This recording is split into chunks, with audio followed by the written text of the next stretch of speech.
So, okay, dear students, today we are with the most important question for the examination. And this question is, it is always asked, this is why that I am taking it, that write down a critical appreciation of Ulysses, okay? Ulysses composed by Lord Alfred Tennyson. This is most important question, and you have to keep in your mind all these important points to be written in the exams. And it is always asked in the as a long question, okay, not in short or very short, but you have to prepare this question for your long answers. So, critical appreciation of the poem composed by Lord Alfred Tennyson, Ulysses. In the beginning, you have to tell about, or you have to give the introduction of the poem. First of all, you have to tell that, because it is very important to describe that when it was published, or in which condition Tennyson published it. So here I would like to mention his fast friend, his close friend of Tennyson, and his name was Arthur Hallam. Okay, Arthur Henry Hallam was the intimate friend of Lord Alfred Tennyson, and because of his premature death, it all happened. We can say that if we are getting this poem Ulysses of Tennyson, it happened only because of the premature death of his fast friend Arthur Henry Hallam. That Tennyson, he became so sad that he couldn't write even a single line after his friend's death, and never forget the name of his friend. So we can say in brief that the inspiration, the source, it was because of only his friend that we have this kind of poem, that is Ulysses. But okay, we shall discuss later. First of all, I am just trying to give you an introduction in short. Ulysses, this poem was published in 1842. Okay, this poem was published in 1842, and when even after, that is soon after the death of his friend Arthur Henry Hallam. Now, the source of the poem, the inspiration, I have told you that what was the main reason, that was the death of his friend. And source of the poem, you all have heard very well, or you all are aware of the name of Ulysses, right? And we cannot say that the main source of this poem had been Homer. It was actually, this poem is very close to Dante. Dante's Ulysses, that was described, that was sketched in Inferno. Okay, Inferno, that was the literary work of Dante, and this poem is supposed to be very close to Dante's Ulysses. Okay, and this kind of description we can see in the 26th canto, of the Inferno of Dante.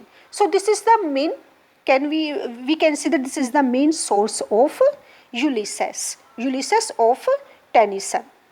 Now this poem, because this poem was written soon after the death of his friend, so this poem is an expression, a description. It is full of feelings of the poet. Or we can say that this poem Ulysses expresses Tennyson's own feelings, his own emotions, his sadness about the need of going forward. It doesn't matter that who comes, who goes, what happens, whether we get unhappiness or happiness, joys or sorrows. It doesn't matter. Means life is very important, and whether we want or not, we cannot stop our life. Means we are compelled, we are forced to go forward, because life goes on, and it can never be prevented by anyone, by anything, or by any kind of sad incident. And this is why that in this poem Tennyson, he he had tried his best to give this message to human beings that life always goes on, and we just need of going forward, and we have to face the all the life's difficulties, all the problems of life, or all the struggles of life we have to make, whether we desire or not. And despite all the gloominess, all the sadness, Tennyson, he himself had suffered. But after few years, he himself realized that it is not possible for him to cry always in the beautiful memories of his friend.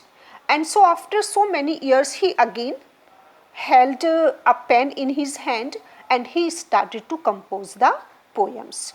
So we can find here that how much he loved his friend, that after his death he could not compose even a single line of poem, right? So now just come to the main concept, that who was Ulysses, because the title of this poem is Ulysses. So who was Ulysses in reality? Because we all are aware of this name, we all have heard very well Ulysses. So who was Ulysses? In brief, let us try to know that who was Ulysses. Actually, Ulysses was a legendary Greek hero, okay? Ulysses was a legendary Greek hero, and his story, okay, the story of Ulysses, his story, his heroic deeds, his adventure was sung by Homer. Was sung by whom? It was sung by Homer. All the adventures, all the great works done by Ulysses, it was sung by Homer. In which poem? In which epic? Odyssey. Okay, Odyssey was an epic, and all the adventurous work of Ulysses was presented by Homer in his poem Odyssey. So this is why that Ulysses, another name, we also can say that it is Odyssey. In general, if we talk of Ulysses, that he was a king of Ithaca, right? And the same is also mentioned by Tennyson, that who was Ulysses. Ulysses or Odysseus, okay, we can also say Ulysses or Odysseus was actually legendary king of Ithaca. Ithaca, it is in Greece country, and Ulysses was one of the heroes of the Trojan War. I think that all of you have also heard the name of Trojan War, because going through this poem, before going through this poem, you have to be aware of the character, that who was actually Ulysses. So Ulysses was a king of Ithaca in Greece, and you also are aware of Trojan War. Trojan War means Ulysses was one of the heroes of the Trojan War. The Trojan War, what was Trojan War? Actually, the Trojan War, it was fought between the Greeks and the Trojans, okay? The Trojan War was fought between the Greeks and the Trojans. And why? Why it was fought? Because of the Paris and Helen. I think that you are also aware of Helen. Helen, the most beautiful girl of the world. It is always supposed to be, and we also find this mention, Helen's mention, in Dr. Faustus, Dr. Faustus, written by Christopher Marlowe. Helen, she was supposed to be the most beautiful woman of the world, and Trojan War, it was fought because of Paris and Helen. So why it was fought? What actually happened? Actually, Paris was the prince of Troy, and Helen, she was the queen of Greece, okay? Paris was the prince of Troy, and Helen was the queen of Greece. Paris, now he had fallen in love with Helen. She was married at that time, and Paris, he was so crazious, or he was so immature, we can say, that he eloped with Helen. Paris eloped with Helen, who had been the queen of Greece, and this is why that this war, Trojan War, took place. between the Greeks and the Trojans. So now the Greeks, because Helen, she was the queen of Greece, so now the Greeks, they attacked whom? They attacked Troy. Okay, why? To bring Helen back. Now it was the main purpose of Greeks to take Helen back, and it is always said that this war, Trojan War, it continued for 10 years, and the city of Troy, okay, the city of Paris, the city of Troy, it was completely destroyed by the Greeks. So this kind of story I have told you in short, this kind of story, story of Paris, Helen, Trojan War, this story or these kinds of adventures has been narrated by Homer. Okay, this kind of story has been narrated, has been described very well by Homer in Odyssey, right? So who was Homer? Homer was the great epic poet of Greece, and Odyssey was his epic. So this was Ulysses. Now Ulysses, now just come to Tennyson Ulysses. Tennyson Ulysses, no doubt that Tennyson was highly influenced by Homer, by Virgil, by Dante also, and no doubt that in spite of that, in spite of getting that kind of influence, Ulysses is completely an original poem composed by Lord Alfred Tennyson. And now Ulysses, Odyssey was an epic, but Ulysses is a dramatic monologue. So this is the main characteristic, the main point to be learnt, to be remembered, that Ulysses is a dramatic monologue. So when you say that Ulysses is a dramatic monologue, why do you say that it is dramatic? Because it is dramatic because we don't find here the feelings of the poet. Okay, it is dramatic because in reality we are getting aware of the feelings, of emotions of Ulysses, of this kind of character, and not of the poet. So this poem is dramatic, and it is monologue because there is only one speaker, means there is only one person who is speaking throughout the poem. So it is dramatic because it expresses the feeling not of the poet Tennyson but of Ulysses, and it is monologue because only one person speaks throughout the poem, means the others, maybe reader, maybe other mariners, maybe his friend, maybe anyone, or there is also a possibility that there is no one, he is self-talking. So others are only listener, means their work is only to listen to the speaker. So that is why that Ulysses is a dramatic monologue. Okay, and the fifth one point we can have that lover of travel and adventure. Who is a lover of travel and adventure? It is Ulysses. Ulysses, because he has taken a participate in Trojan War. He has been the hero of this Trojan War, and he has been a king also. So he is a lover. He is a lover of travel and adventure. When we say that Ulysses was a lover of travel and adventure, so what does it mean? That Ulysses always likes danger, difficulties, or adventurous life is enjoyed by him, means he doesn't like a comfort zone, he doesn't like to live in a comfort zone, that is eat, drink and marry. So this is not the life of Ulysses liked by him. No, he is a lover of difficulties, because he has been a fighter, and he has been a hero of the Trojan War. So this is why that in the whole poem we come to know that what kind of lover Ulysses had been, what kind of fighter, what kind of warrior he had been. Throughout the poem we come to know this. And he also, okay, Ulysses, he also gives arguments after arguments in favor of a life of travel and adventure. Means first the people of the island Ithaca, that is an island. First of all, he tells us that the people of the island are uncivilized and the laws are unjust, and so he will not like to rule there. and his wife has also grown aged, and the people do not understand his real nature. His real nature is to get adventures, or to get difficulties, or to make a fight, to make a war, that is to have a lot of travel or adventure in his life, and this kind of his nature will never be understood by the people of Ithaca. So when these kinds of argument is given by Ulysses, we come to know that he has grown used to a life of adventure, and the inactive life of a king does not suit him. Means we can say that he dislikes what kind of life?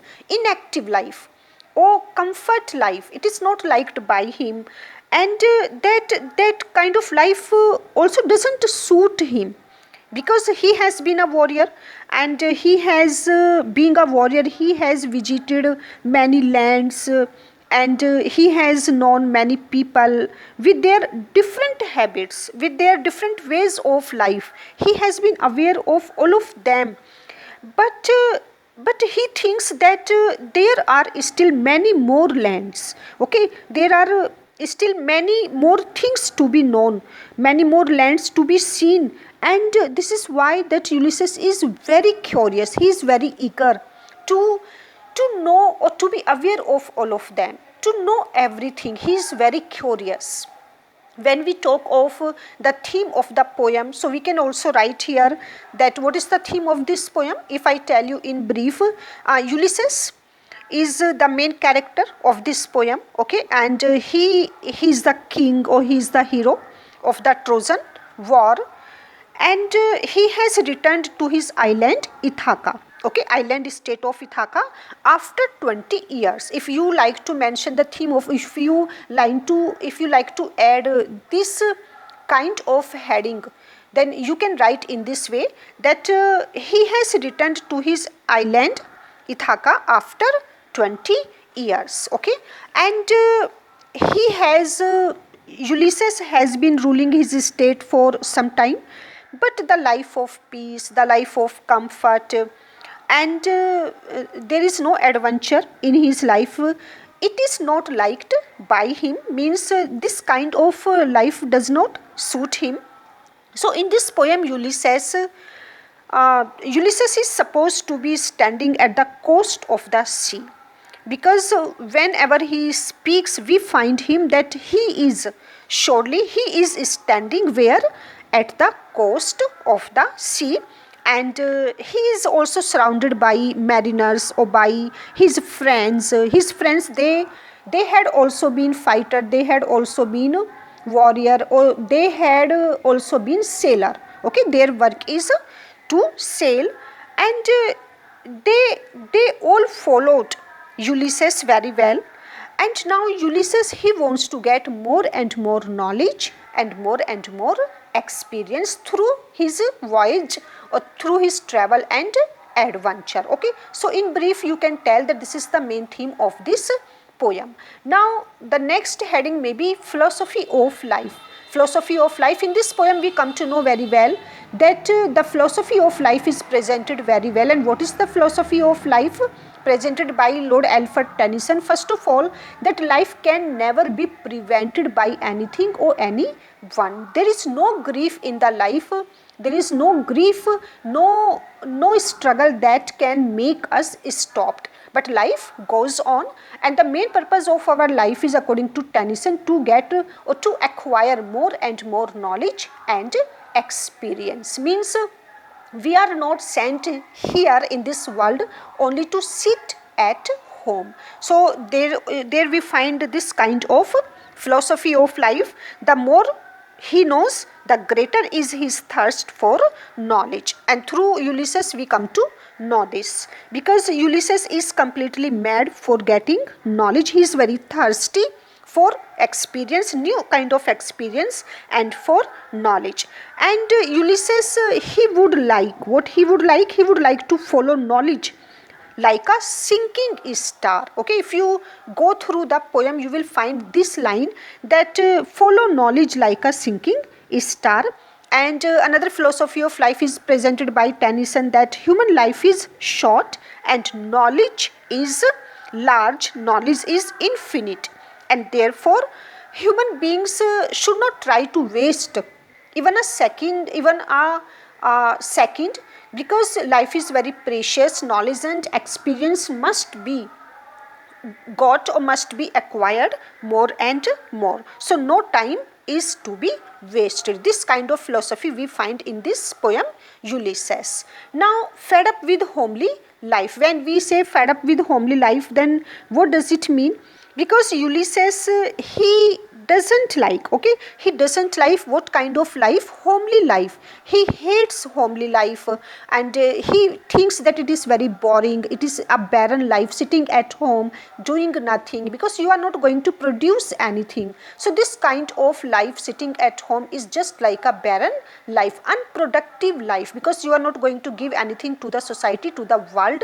So next one, we can say here that if you want to write in detail, that at home one becomes rusted, okay, means Tennyson has given such a beautiful line when he mentions that if you sit at home, then your life, you become rusted. Means if you want to shine, you can shine only in use, and this is why that we must try to use each and every second of our life.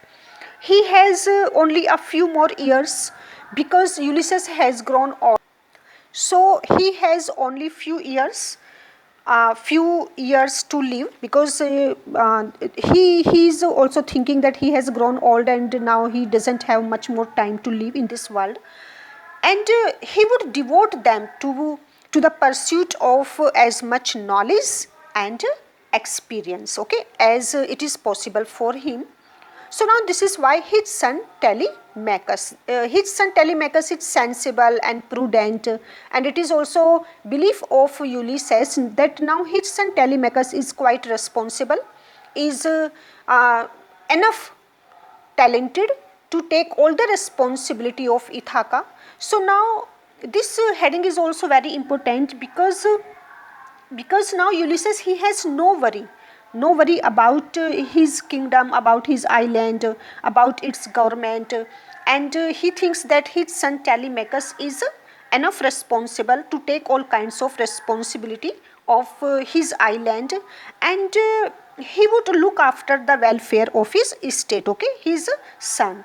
And he also thinks that his son Telemachus would also give full respect to gods, to his ancestors, means he is quite sensible, and he would also take care of his old mother, means the wife of Ulysses, and he will love, and with softness he will Telemachus will take care of Ulysses' wife or of his mother. So this is the faith, or this is the strong belief of Ulysses about his son. He also thinks that Telemachus is very interested in the ordinary everyday duties of life, and he himself desires for travel and adventure, because this is the desire of Ulysses to travel and to get the life of adventure, full of adventure. So he would be quite happy to stay in the island and rule over it, while he himself, okay, Telemachus is interested in ordinary life and Ulysses is interested in adventurous life. So they both will enjoy their own lives. Means Ulysses will enjoy his life full of adventure, and Telemachus will enjoy his own life full of responsibilities and full of duties. So in this way you can write. Now the next one is a new beginning, because Ulysses is very sure of his son Telemachus. This is why that now he intends to start a new journey, a new voyage, a new beginning, even in the old age. And he thinks that no doubt he is physically weak, but he is very strong in determination. And don't forget this line, when Ulysses, this poem ends in with this line, to strive, to seek, to find, and not to yield. So he is going to start a new journey. with strong determination. So this is why that Ulysses thinks that they must set sail with him, and that very night he is so determined that with his mariners, with his friends, with his sailors, he wants to start a new beginning, a new journey, because his friends, his mariners in the past, they have cheerfully faced together all the great dangers, difficulties, and now the same will be done by them in the future also.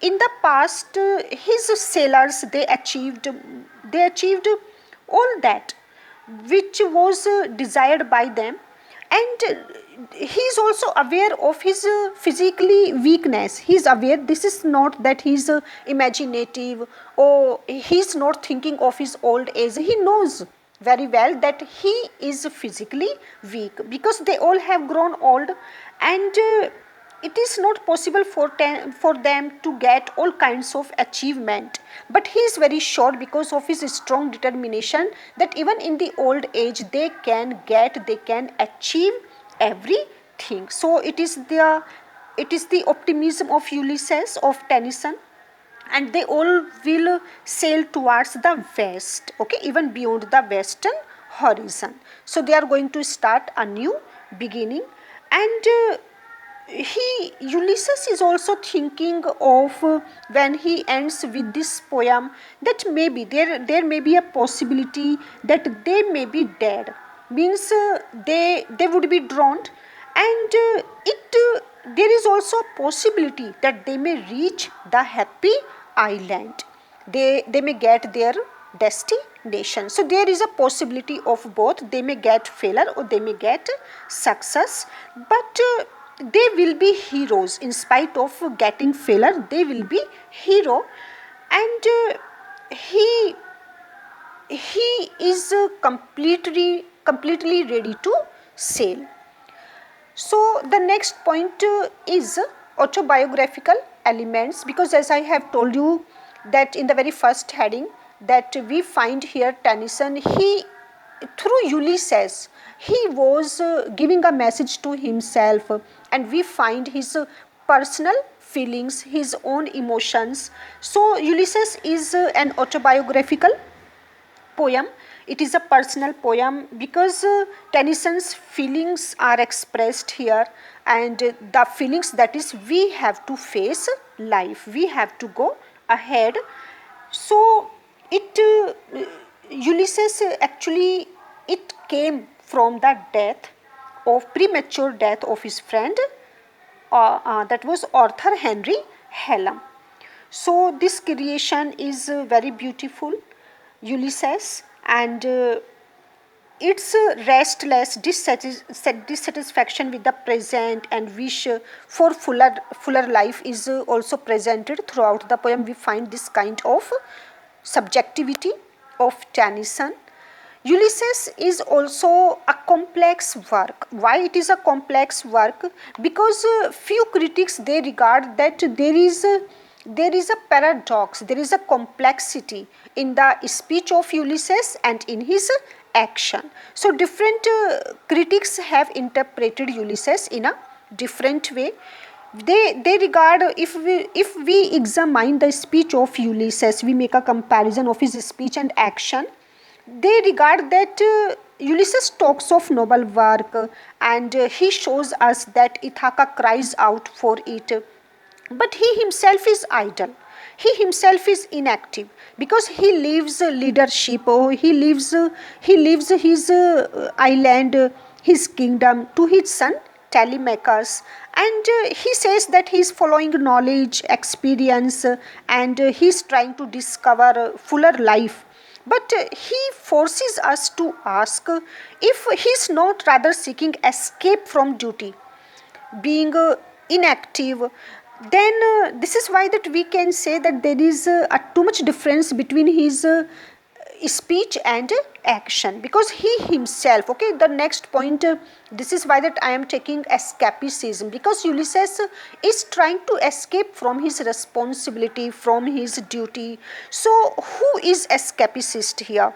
Telemachus or Ulysses. So here is an escapism, because it seems as if Ulysses is trying to run away from his moral duties as a king to his kingdom. So no doubt that Tennyson is this is the best work of Tennyson, Ulysses. And if we talk of the last heading, if we talk of his poetic talent, that Ulysses is a noble poem.